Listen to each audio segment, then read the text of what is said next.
I ended the evening by posting a TikTok. It got to the wrong side of TikTok and there were hundreds of comments objectifying and sexualizing me because of what I wore. I made a LinkedIn post of putting some of the comments together. A lot of people were super supportive. Other people were saying how I was asking for it because of what I was wearing. Are there people in the accounting industry that you're finding doing that? Sometimes, yes. Rumours that HG are evaluating an IPO for Visma. Odoo, a Belgium-based open source ERP company, raised its valuation to 5.3 billion. ReceiptBot bring line item extraction into their suite of products. Billhop, a Swedish fintech platform that allows businesses to pay their invoice using their credit cards, even when suppliers don't accept cards. Translucent, a whole bunch of releases. Michael Wood and the team has been extremely busy. Metro Bank, in total over 16 million transactions worth more than 51 billion were not monitored. This is huge. I think the role of AI in this space and in regulatory oversight has never been more crucial. I just think that we're going to see more of it for the next 1 year consistently. FreeAgent. They did some research trying to identify what's the health of the industry in terms of its talent pipeline and what sort of future skills are needed for the profession. The fact that a fifth of the respondents said they feel they've experienced some kind of discrimination based on their gender or the colour of their skin and whatnot. I don't know if that's just the underbelly that's never been spoken about with accounting. Do you really think that the accounting industry is being commoditized, or is it that you're being a little bit negative there and critical? When you're democratizing knowledge, which is essentially what large language models do, knowledge no longer means anything. What's most important about our profession is around. Hello and welcome to another episode of the Digi-Tools and Accrual World podcast. We are delighted as ever to be bringing to you a whole bunch of news, exciting updates, and an interview with Grace Hardy that some of you, I'm sure, will be familiar with, but for anyone that doesn't know, here's a 21-year-old accountant making waves in our space and starting out her own business at that age and one of the standout stars from the AAT. So we're delighted to be able to have a chance to catch up with Grace and find out more about her background and how she ended up starting out life as an entrepreneur so young. Also on this episode, we are joined once again by Vipul Sheth from AdvanceTrack, who's just going to be covering some topical thoughts and ideas around the accounting sector. And of course, just a reminder for anyone that doesn't know, AdvanceTrack is one of the leading providers of outsourcing, offshoring and pod sourcing solutions for the UK accounting market. And of course, we've got some exciting highlights in terms of the news and updates, including the big one potentially around Visma, which we will touch on very shortly. But before we move on, I'm going to quickly jump over to Indy because Ryan is temporarily stepped out of the room because he's on dad duty whilst he does a school pickup. But Indy, how's things for you? Marvelous. I am very much looking forward to seeing in the Christmas season this year. I've got such stress on the brain about presents, and I already have present buying fatigue, even though I've not really started. So that's a little bit of a worry. They did just buy some tickets to see a comedian. Not for me, but for one of the Christmas presents in my lineup. And they're really good tickets because they're the front row. I'm really anxious because they're a gift for someone. And I really hope that they don't just get hazed or insulted the whole show. So I was going to say, picking front row tickets is guaranteed to get picked out by the person on stage, and then you'll be absolutely sledged for the night. I would love it. And I know myself, I would just love it. But then you think to yourself, have I done the right thing? Anyway, I bought them. It's too late now. Let's hope we have a good sense of humour on the night. Yeah, absolutely. Well, I guess it could be worse. You could be giving this gift to an accountant who's going to have to sit on the front row, and then that's always a guaranteed piss-take opportunity. Should we do that to Ryan? Oh, we should, yeah. What a great idea. Happy birthday and Christmas, Ryan. You're a grower. I think Ricky Gervais is touring, and so he's one. And then also the one that I bought, Paul Chowdhury, he's an Indian comedian, really funny. So maybe we should try. Maybe we should give him some Paul Chowdhury tickets and really give him like a real, Do you know what? Troll. What we should do is we should buy 3 tickets and then only give him the ticket in the middle, so it looks like he was going to go with some friends and then they didn't turn up. Oh, ouch! I mean, that's a lot to spend on Ryan. Yeah, it is. Let's find an unknown comedian who's going to be just as insulting. Or we buy him 1 ticket and we auction off the other ticket to anyone who's listening for the highest bid. And then Ryan gets a surprise on the night to see who he's sat next to. It's kind of a win-win. Yeah, that sounds like a great idea. What would we accept for it? Bitcoin? I'd accept Bitcoin at the moment. Bitcoin's the way to go, Indy, to be fair. I mean, after all, anyone else who's got a Bitcoin fortune normally ends up with it in a landfill site somewhere in Stafford or Wales or wherever it is that this guy's trying to sue to get his old computer dug up. Have you seen the tulip owners that basically thought they were just buying a pet rock and they're just like raking it in now? Or the people that spent money on just like a pizza like 5 years ago, and now that pizza would be worth like 100 million or something ridiculous. Yeah. Well, this is of course the mild con amongst Bitcoin is that everyone thinks it's a currency. It's not a currency. It's an investment.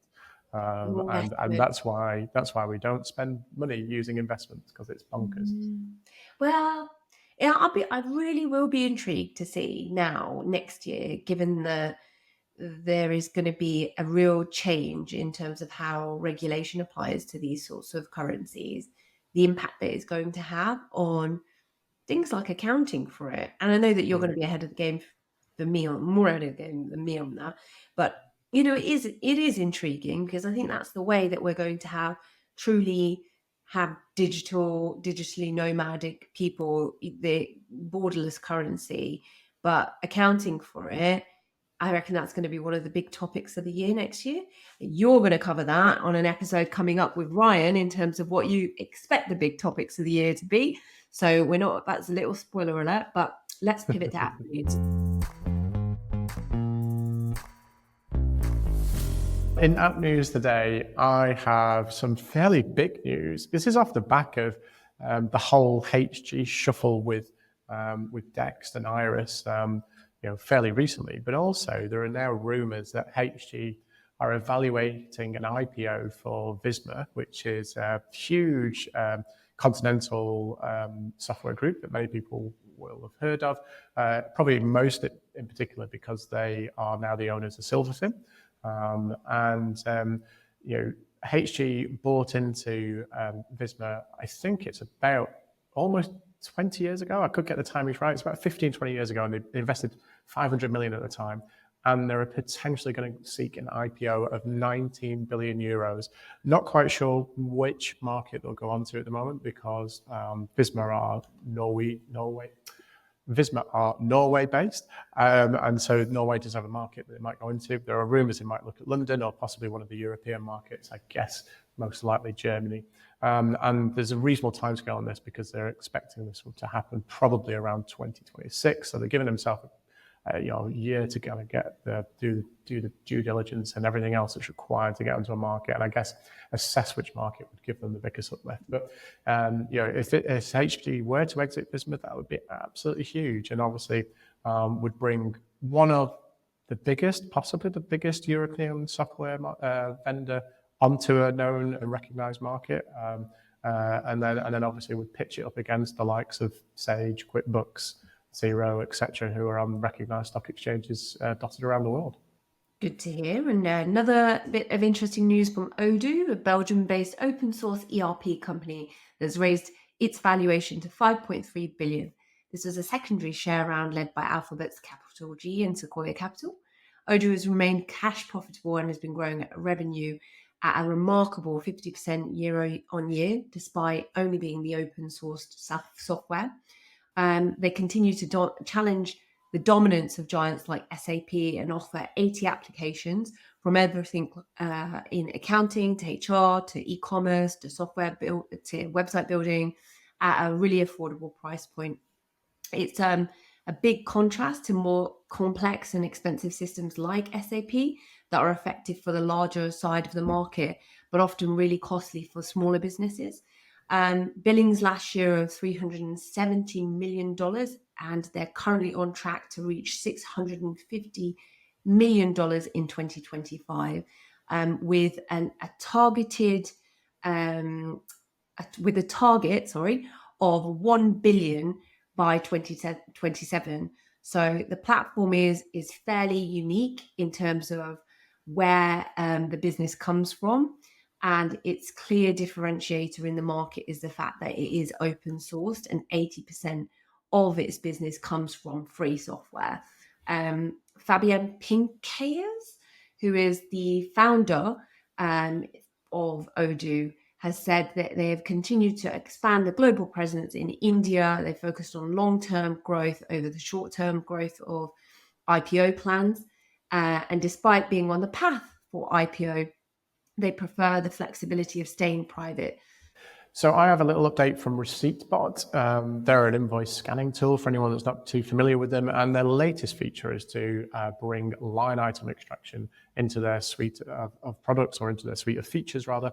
And I guess for anyone that's familiar with how line item extraction works, it's going to work in ReceiptBot in a fairly similar way. So you're going to be able to scan in your invoices, get all those individual lines from the invoices, and it's got some intelligence behind it to make sure that where, for example, you've got line items where the VAT isn't particularly clear, they're going to try and match that so that when you get to the bottom, if you've got a mixed rate invoice, for example, that you'll be able to make sure that the VAT extracted and extrapolated for those line items adds back to the total VAT on the invoice.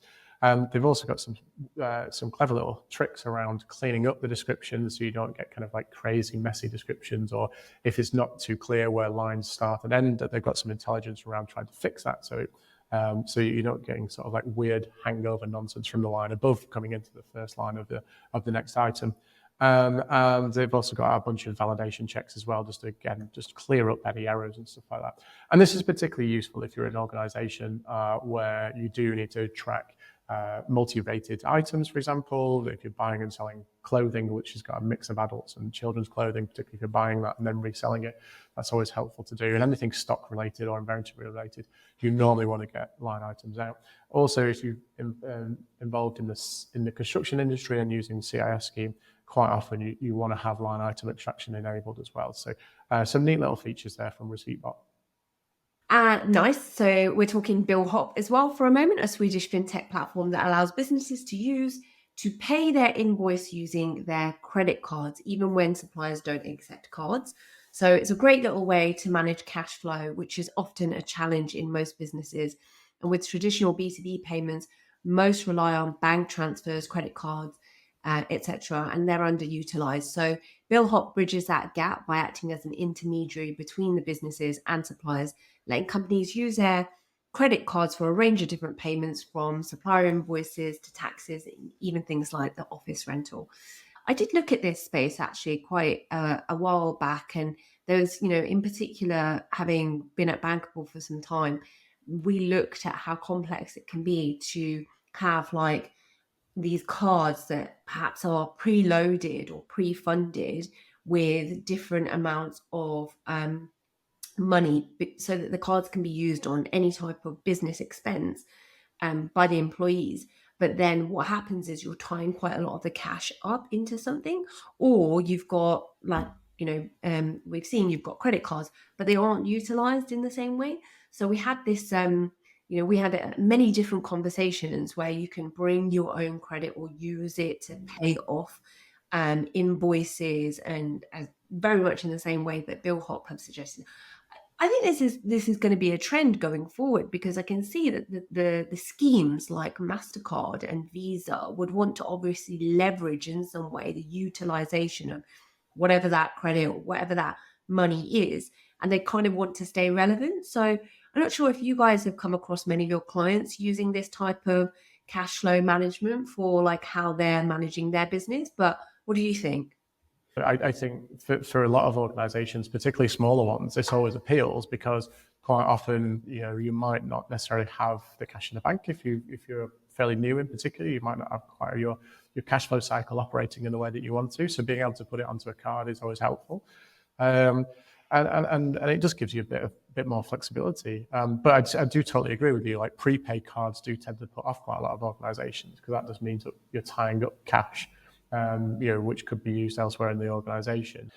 I have a little bit from Translucent, which is a whole bunch of releases. Michael Wood has been extremely busy, and the team over the last few months, because they've been chucking stuff out into the market with unnerving regularity, it's fair to say.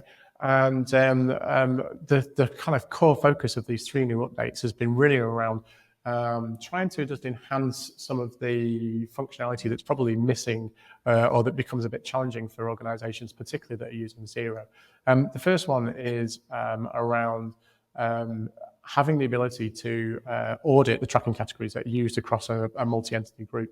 And this is particularly important because if you're trying to do consolidated reporting and you've got tracking categories enabled, but those tracking categories are not consistent across the board, it just makes your data messy. It makes it really challenging to report it. So you've now got the ability to visualize that and then go, right, have we got consistency across the group? And if we haven't got consistency, how do we go about fixing that? The other thing that they've added, which is building on top of tracking categories in Xero, is the ability to add more tracking categories. And essentially, for anyone that's familiar with Xero, you can have 4 sets of tracking categories, which all have 100 subcategories within them, but you're only allowed to enable 2 of those at any one time. And that does place inherent limitations on what you can do in Xero. Particularly relevant, I think, more so for not-for-profit organizations. But again, the example that Michael was talking about was, where maybe you want to track, say, a customer type against a branch, and then you want to try and do that against a product type. You can't do that in Xero at the moment. So they've added the ability to add 6 additional tracking categories in their group, each with up to 250 options or subcategories within that. So there's a massive gain in terms of what you can do within Xero. And then the final little bit was, again, just replacing some functionality or enhancing some of the functionality that's missing in Xero, which is around the granularity of permissions. I think if you're a Xero user, the user access controls that are in there is one of its biggest weaknesses at the moment, and Xero definitely needs to address this.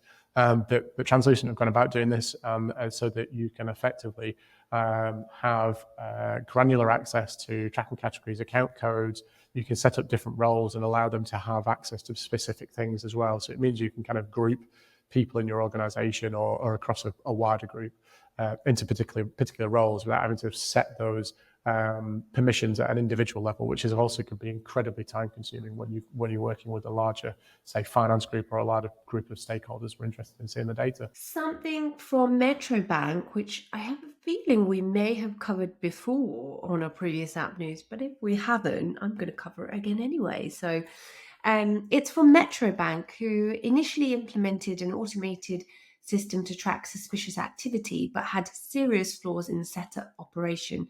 And that oversight went unnoticed for years. In total, over 16 million transactions worth more than 51 billion were not monitored. The oversight stemmed from an error in the bank's core system, which prevented records of certain transactions from being fed into the monitoring system. The issue was first identified during the upgrade in April 2019, and despite acknowledging the product problem, Metro Bank took over a year to fully address the issue. I don't think that in itself is not uncommon, because these things do take time as you have like a live system running. But even after fixing the issue in July 19, the bank did not then implement other consistent checks to ensure transactions were properly monitored until December 2020. So, I mean, this is huge. I mean, the fine is being issued by the FCA, and it highlights the ongoing challenges that financial institutions face in ensuring their sort of robust anti-money laundering systems, with banks like Metro failing to meet the compliance standards for such an extended period of time. I think the role of AI in this space and in regulatory oversight has never been more crucial. And in the past, this sort of thing has been left to go unnoticed. But I think that we're about to see rocket speed of how AI is going to help, and the tools that can then significantly enhance their transaction monitoring or flagging of suspicious activities in real time, because that's the sort of thing that would have probably prevented this from being such a huge penalty.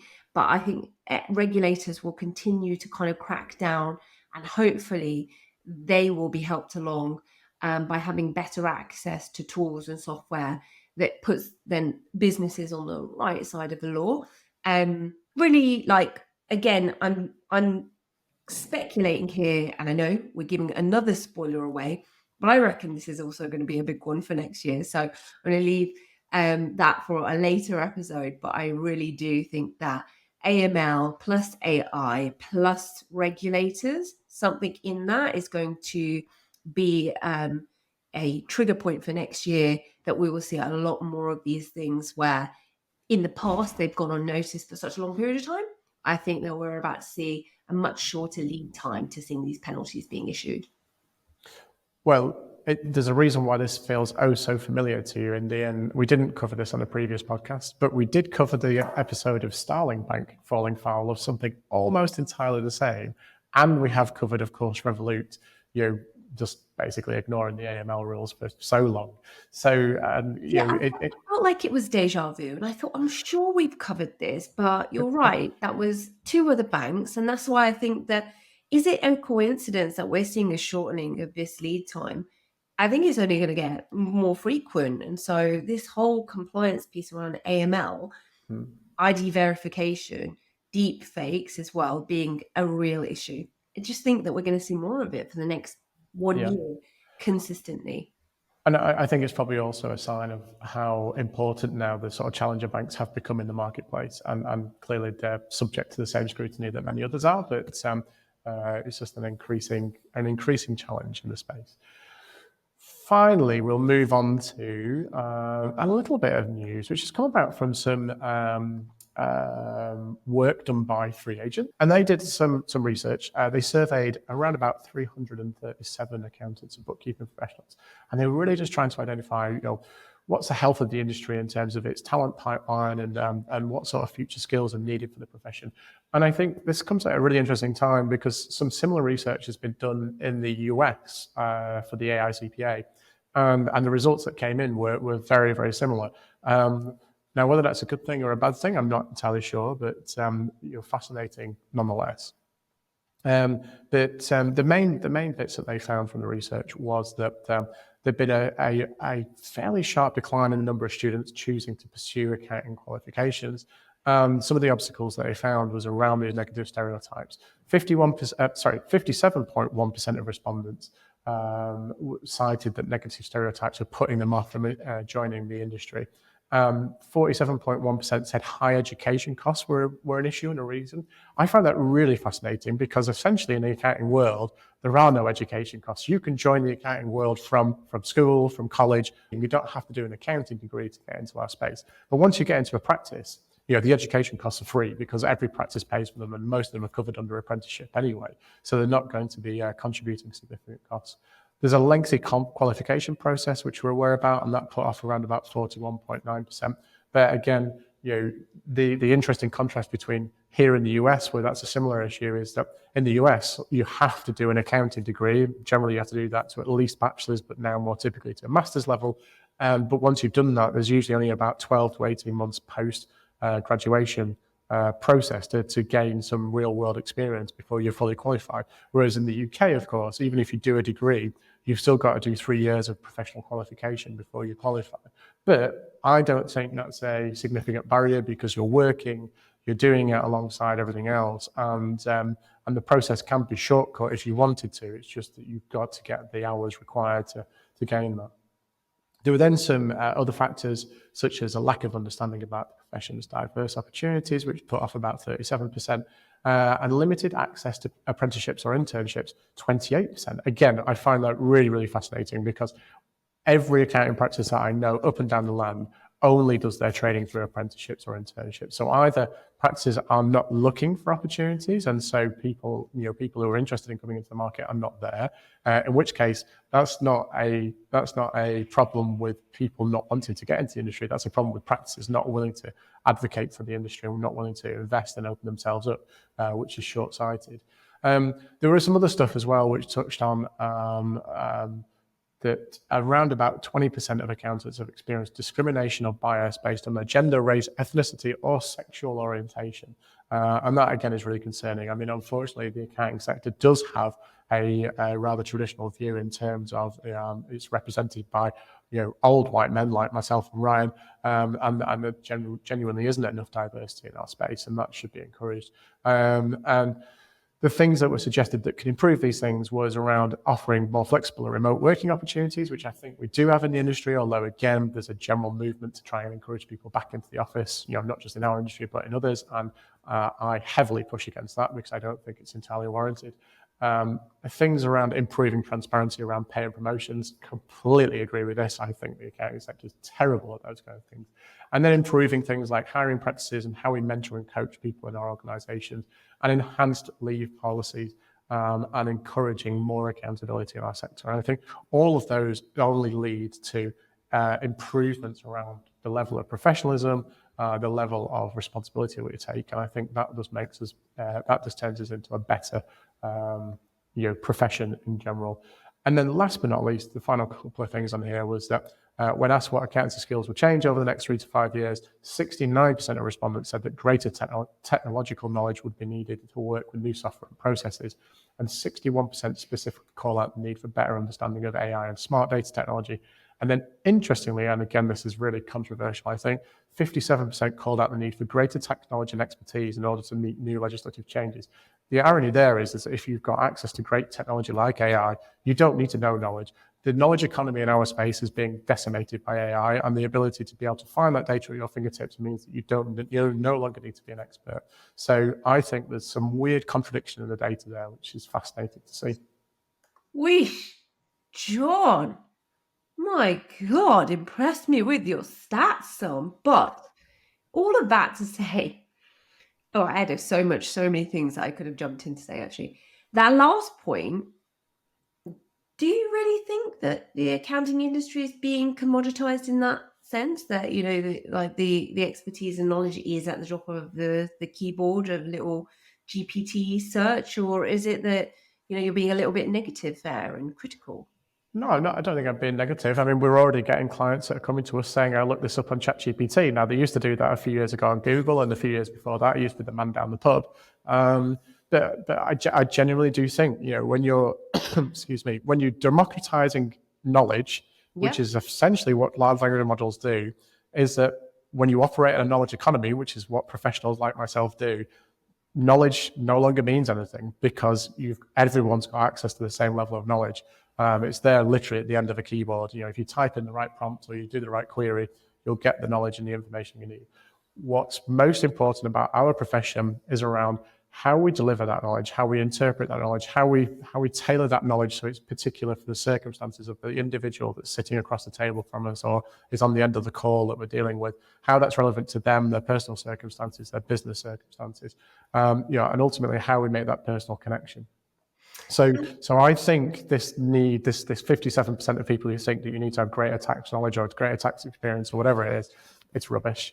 Again, it's a perception, and this is really talking about those who are citing something that they perceive to be a negative stereotype. So maybe it is that you're taking here the respondents, and you're looking at the profile of the respondents, which I'd be fascinated to know more about the underlying in terms of who formed part of that and whether it was representative as well. Because the fact that a fifth of the respondents said they feel they've experienced some kind of discrimination based on their gender or the color of their skin and whatnot. I mean, I don't know if I would say that that's just atypical, like the sort of underbelly that's never been spoken about with accounting. But it's not that long ago that I remember talking to some of the accountants in this space, and they were saying when they first went into practice, you never hired a woman who had just got married because you knew that they were going to have a baby or that they could be having a baby. And so there was always this, perception of that. That was not that long ago. So I think there's a really dark past. And I think that actually when you look at the profiles of people who have maybe responded, I'd be so fascinated to know what profile they are in terms of just the whole thing, age, gender, profile in general, and how long they've been in the industry, because it is changing so quickly. So I think there's a big bit of every industry has got to play catch up now with AI, every single one. So I don't think that's very unique. But what is also the case is, like, we're going into a more diverse world. If you just look at the schools and you look at the children in all of the schools now, it's far more diverse than it ever was. So that's, I think, by virtue of the fact that we just don't see that in all of our other relative industries, that part, that is going to be inevitable. And I think it's just up to the industry to change the negative stereotype perception. As a fan, I'm quite a fan of just that, accountant, glasses, calculator, like middle-aged kind of person. Yeah, oh, hang on, there's two of you right here. Anyway, I agree with you. I mean, I think it's fair to say that this survey is probably not representative in terms of numbers, because there was only 337 respondents. There's over 40,000 practices in the UK which employ at least one or more people.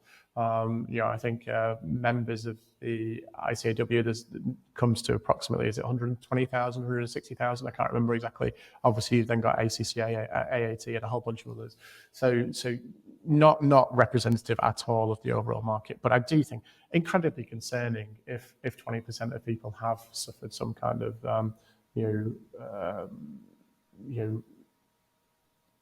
anything really, abuse, segregation, whatever it might be. I don't think that's acceptable at all.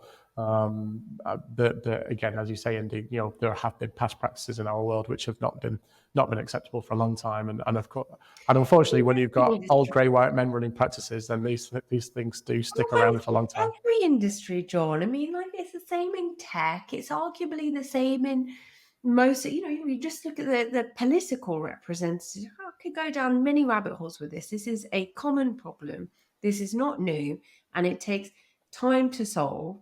And I just think that I look at this and I just think it's sad, but in order to change it, you've got to be the change you want to see, as Gandhi says. So hopefully we can see more representation. And I think, as you were talking about in the previous app news, from like the numbers that were shared with Sage, for instance, and their policies on DEI, I know Xero's been very vocal and proactive about this as well.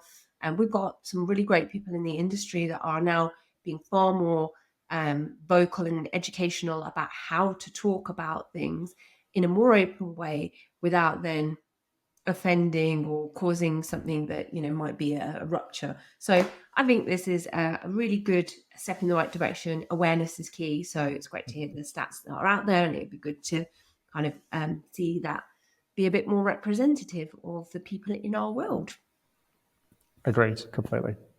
Well, Good. I think that's a perfect time to wrap things up, don't you think, Indy? Oh, I should wrap it up, because Brian's sitting there like a little Bambi-eyed, doe-eyed deer going, I don't know what I meant to say. Well, I am delighted to say I'm joined yet again by Vipul from AdvanceTrack, and let's just take one of the key stats that we saw from the research that you guys did, Vipul, which was that partner hours have increased by over 20% in 42% of firms, which obviously has an impact, and it leads to sort of stress and burnout. One of the challenges in maybe this work-life balance thing is that it's also having a detrimental impact on the appeal of accounting to younger people.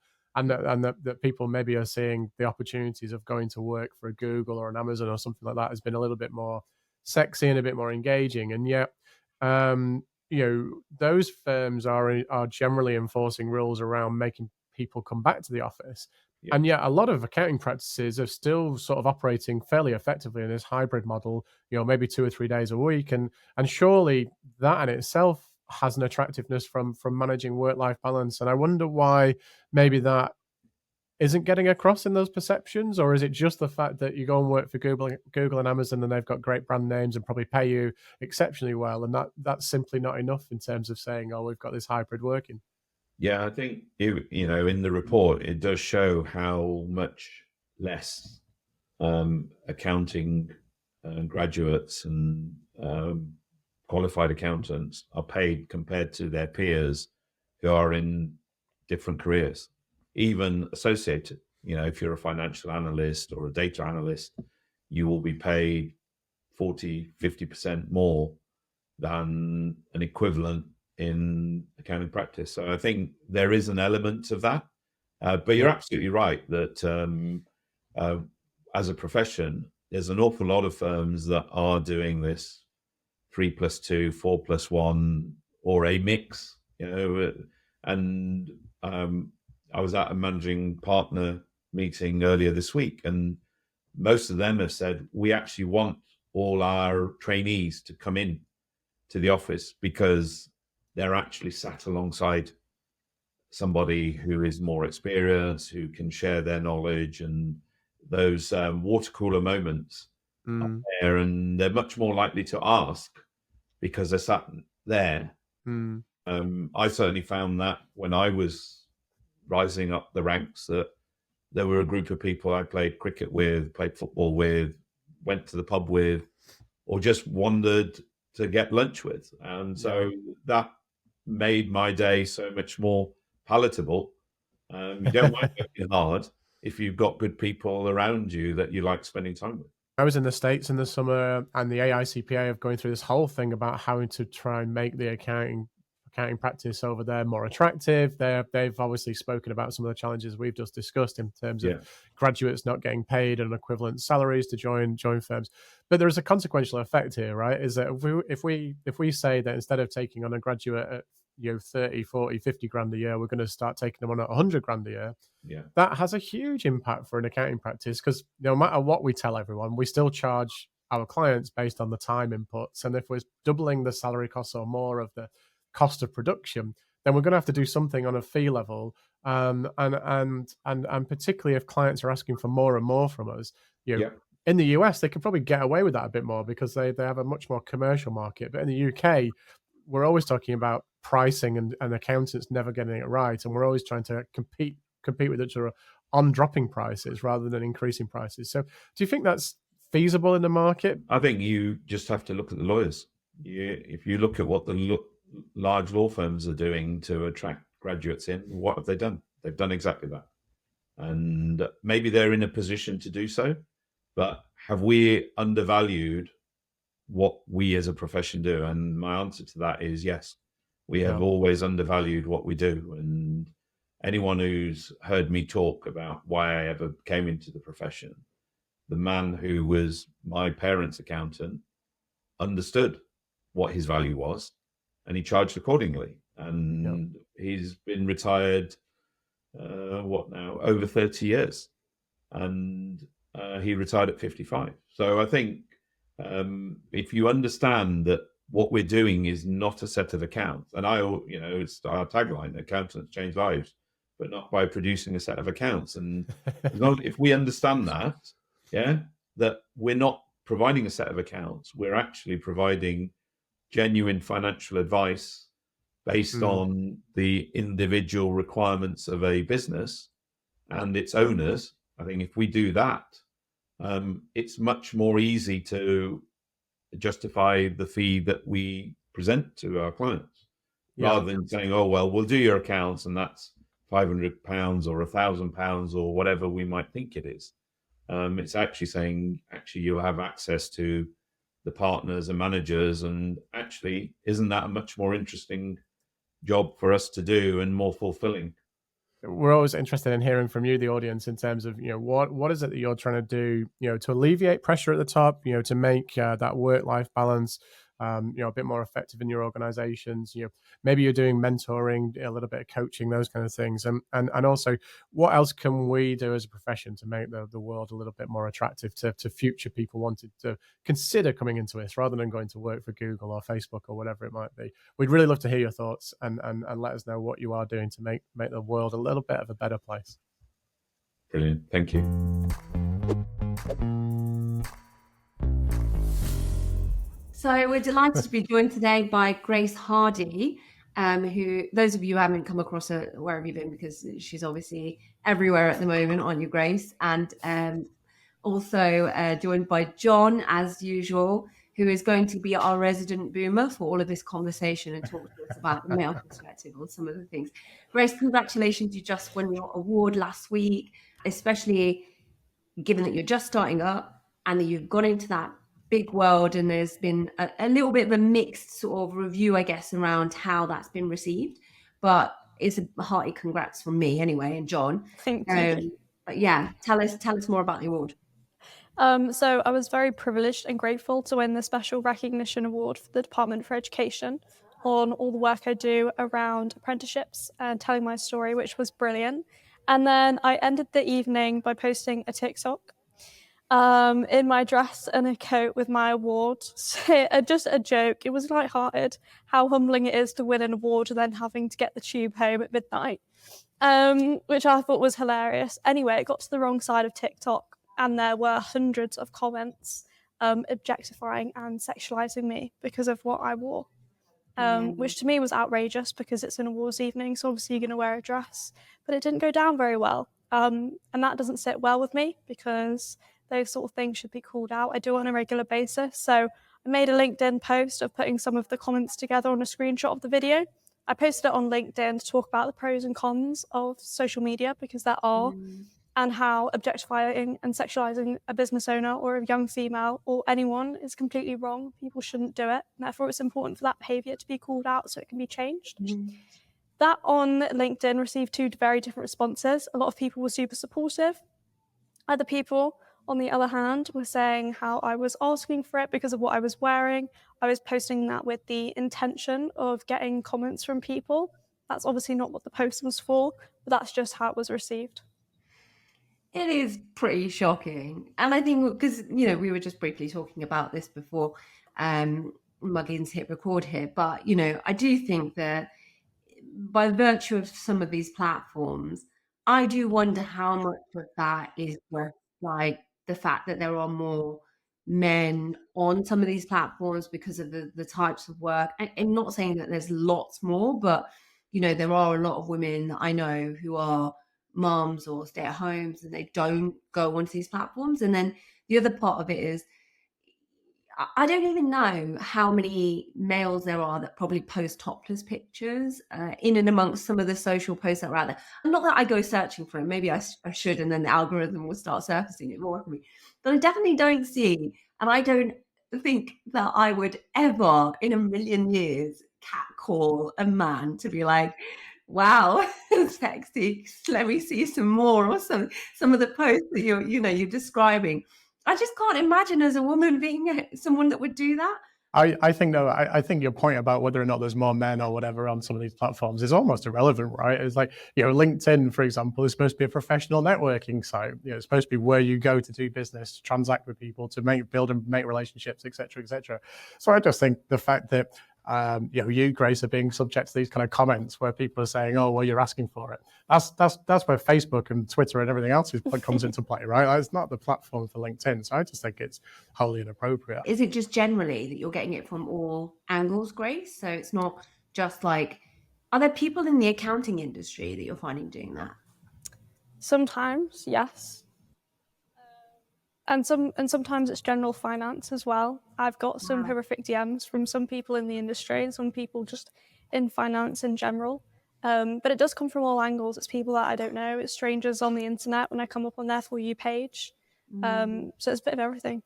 You must be really thick-skinned, because I think in my 20s, when I had it just in an office, and like I said, it's not something that you invite, but you're just wearing something. And just by virtue of the fact that I was curvy and wearing a dress, that was enough to warrant like the sorts of, the language that made you feel insecure, and then encourage people to think that you were only at a certain point in your career because of, the way that you looked.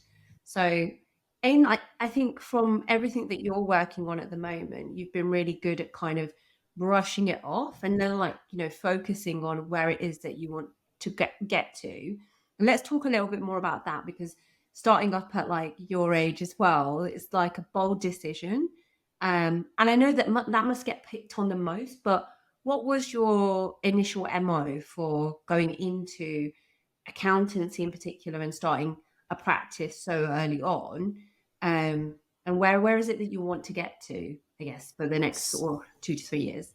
So for me, I started my business as a joke. I wanted to go traveling in Bali like every other 20-something-year-old girl, but I'd quit my job already, and then I found out it was rainy season and I hadn't put two and two together. So I had like 3 months to wait, and I was like, right, I can either go back to working in hospitality and like be a bartender like I did when I was 16, 17, or lol, I'm a qualified accountant. Why don't I just set up a practice, and like it'd be hilarious if I got a couple of clients, and if it worked great, I'd have a business, and if I don't, oh, so sad, I'll have to go to Bali and live my best life by a waterfall. So I set it up with zero intention, and I hate networking, just because it's just not a bit of me. Like, it just feels very transactional. I'm too chit chatty for it. And so I decided to set up social media and just like start posting like about my journey and things I was doing, like tax tips and like financial education. And people were like, oh, like people taking an interest into it. And I was like, okay, like maybe this is something. So just really dialed down on it. And it's really just grown from there. And obviously, a lot of people in the accounting industry like to pick on my age. I started it when I was 21. I went into practice when I was 18. And it is very young to start an accounting practice. But there are other people that are doing it now, like at my age. And I think it's just so cool. Like, we get to cater to a whole different audience. I work with young business owners that are my age, and like they get it and understand it. And it's just created such a nice environment. But going forward, now I've realized I can actually run a practice. It's just doubling down and building it and growing lots of other little side businesses as well that I enjoy doing. Nice. And you mentioned you sort of had no intentions and it was a bit of a joke, but I guess in those early days when you were just posting content and videos and bits and pieces, did they get to a point where you thought this isn't going to work and maybe I should just quit it and head off to Bali? Oh, well, I think that every day. I think as a business owner, you have so many good days and so many bad days. And on those bad days, I go, oh, could have gone to Bali, but here I am doing someone's VAT return. But I think that's completely normal. So yes, there have been times where I'm like, why am I doing this? But at the same time, I've had the most amazing experiences that I would have never have got otherwise. And now that it is, a proper business, if you like, and you're a bit more intentional about what you want to do and stuff. I mean, what are the objectives? Because I mean, I guess, for you, as you mentioned before, posting on TikTok, posting on other social media platforms and stuff, it's a great way of attracting new business. It's a great way of attracting your demographic of types of clients as well. Aside from old crusty people like myself who are never going to be, in those platforms doing those things. So, how much opportunity do you think there is for you in the context of where you're kind of starting from at the moment? I think there's loads. I really do think as a business owner, like the sky's the limit. You can literally just do anything. And so I feel like there's so much room for growth. Like, I've only got 25,000 followers now. Like, why can't I get more? It'd be fun. Absolutely. Yeah, and do you think that'll take you to more international opportunities as well? Because again, one of the great things about being on a social media platform, right, is that you're not just restricted to your local geography. You've got the ability to have an international presence to be able to do all sorts of things. That in itself comes with its own challenges, I guess, because no accountant can be a specialist in every country in the world, right? But you could specialize in a particular area of business and then sort of niche down into that. Yeah, but it's also the fact that I've set up as a completely remote practice, so we don't have an office. I work from this private members club because the Wi-Fi at home is terrible. But it means that I'm able to take my laptop anywhere. So it doesn't mean that I need to specialise in any other country. I can still specialise in UK tax and accounting, yet I'm able to do it from other countries. If I think of the accountants that were around like when I first came into this industry, like, I don't know, 7 years ago or something, and they would never think like that. They would never think, right, I'm just going to rock up somewhere and do accounting from anywhere. And then you had Alex Falcon that came around, and she was like showing you it's so easy to like basically be international and have like the 4-day work week. But what I think is even more fascinating is that if that was 7 years ago and now we've got AI, in the next 5 years, people can't even predict where we're going to go at all. And actually, most of the systems that we've got now are all designed to reduce risk, reduce time to market. How are you using those new forms of tech as well in your practice? Because I think that's something that you're far more native to it than I guess most, in the accounting industry as a whole. Most are still kind of digital immigrants to it because, we still speak about cloud a lot, and whether things are cloud. now we're in the advent of like AI and there being much more tech out there. What's your approach to that? So firstly, Alex Falcon, she is just such an amazing accountant. Like, she is so brilliant. I think she's really pioneered the way for digital nomads and also females in accounting. She was such a breath of fresh air and still is, and I genuinely love everything that she does. So just a moment for Alex Falcon. And then in terms of AI, I think because I've grown up with technology since I was little, it's like very second nature. So I love things that have AI in it, things that help me become more efficient. I love having calls with new accounting software providers to see what they're offering, how I can fit it in.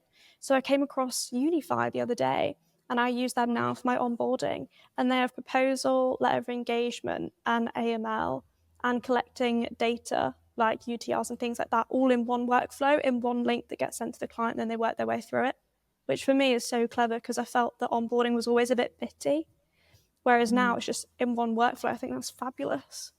And also in terms of content as well, I use CapCut, AI generates subtitles, things like that. It just makes my life so much easier. So do you think the advantage for somebody like yourself, who is a sort of digital native, as you say, is more around just the opportunities in terms of you're just aware of how to promote yourself more effectively on some of these social platforms, how to go out and attract, the types of businesses or people that will be on these platforms as well? Because, to be fair, having a call with a software vendor like Unified isn't new. Lots of other accountants can do that, right? So that doesn't really differentiate you, but there's probably not that many people, like certainly, in my generation of accountants, none of us are really using CapCut. It's our kids that are doing that. And so we're not kind of in the same place as you are. Yeah, no, I agree. I think with software, like having calls with software providers, I feel like some accountants are quite closed-minded. They might get scared that it's got so many AI integrations, whereas I'm like, oh, I love this. Like, give it to me. That looks great. But I think you're right, within the content creation space, using things like answerthepublic.com, CapCut, things like Canva to generate AI and put posts together. That's the way that I like doing it. For me, we have 90% of our clients come through TikTok. Like, that's a crazy percentage. And so obviously I'm going to put time aside in my business to create that content and keep creating it so that we can still get a good flow of lead gen coming through social media. Yeah, absolutely. I think that's probably what differentiates people like yourself in the market now from more traditional firms, is that just the source and generation of opportunities and leads is totally different. And I want to kind of pivot away if possible, and just talk about something that you've spoken about as well, which is probably, I guess, partly behind why you've started out in business yourself, was around when you were a trainee and you went to work for a large firm, trying to sort of find your way in there. And one of the challenges that you have, because you've got dyslexia, which you talked about, is really just how do you consume the knowledge and information that you need, and how important is it for employers when they recruit apprentices like yourself to make it as easy as possible, to overcome these challenges that you have, or that other people will have if they've got different learning requirements. Yeah, I think it's really important to use software. So I've like speech software that reads things back to me, as well as I use AI to summarize pieces of work. So with my dyslexia, I really struggle with reading and writing, pretty basic things that you need to be able to do. And so I use things like Grammarly all of the time for emails and writing. But using AI to scan documents is so unbelievably helpful. I cannot read on a computer. I really struggle to digest that information.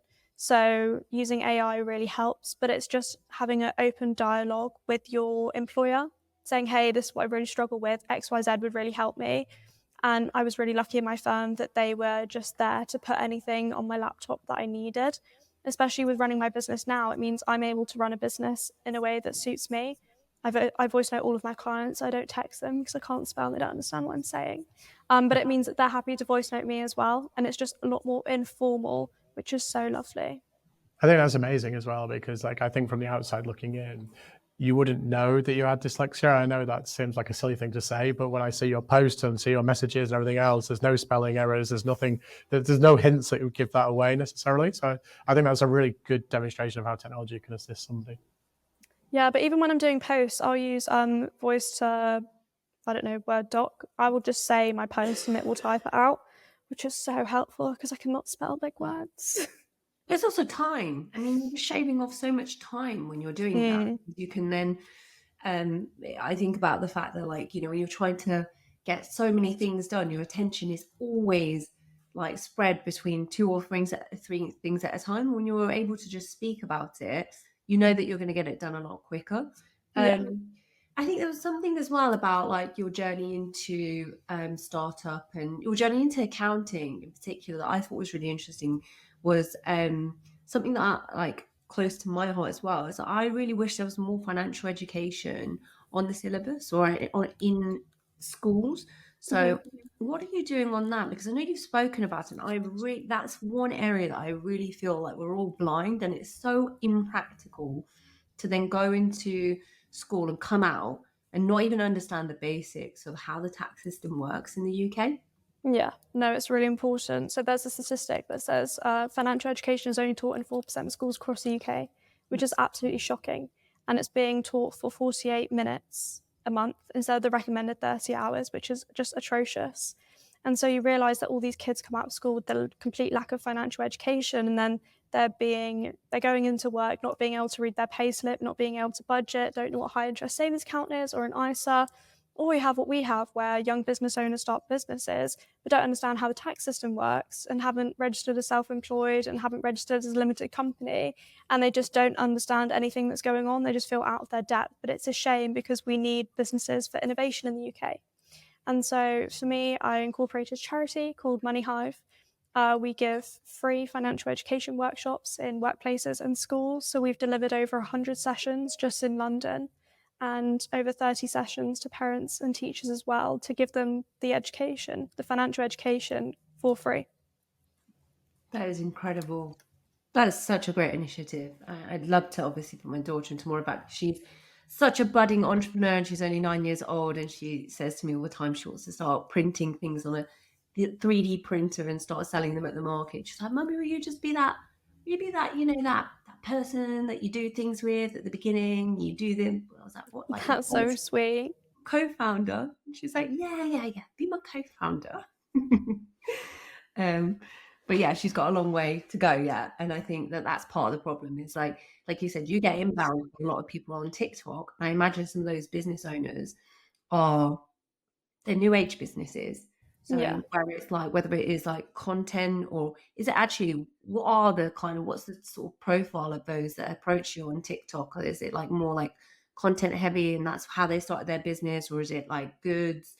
Or is there a pattern that you've seen in terms of like? So it's both. So a lot of small businesses will promote on TikTok, like I do, and so they can be service-based businesses or good-based businesses. So we deal with a lot of content creators and agencies, so marketing and social media agencies, also photographers and lawyers. So there's just such a range. So it really is everything. That's fascinating.